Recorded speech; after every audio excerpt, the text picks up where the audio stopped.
Praise the lord. ప్రభు అయిన యేసు క్రీస్తు నామంలో ఈ ఉదయకాల సమయంలో శుభదినాలు తెలియజేస్తున్నాం. ఈరోజు బైబిల్ గ్రంథంలో నుంచి ఒక అమూల్యమైన శ్రేష్టమైన వాక్కును మనము ధ్యానం చేద్దాం. యోహాను సువార్త 6వ అధ్యాయము 11వ వచనాన్ని మనము ధ్యానం చేద్దాం.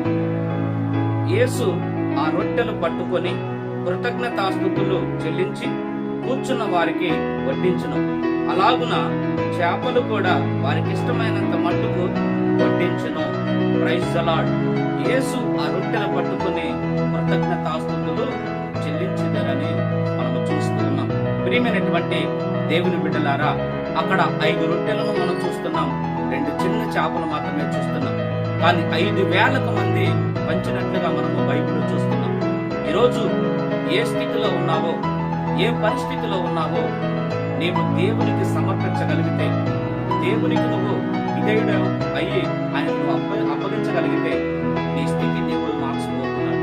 అది వ్యాపారమైనా, అది ఉద్యోగమైనా, అది ఎట్టి సమస్య అయినా ఆయన చేతులకు నువ్వు రాగలిగితే ఆయన నిన్ను ఆశీర్వదించబోతున్నాడు. 5 రొట్టెలు 2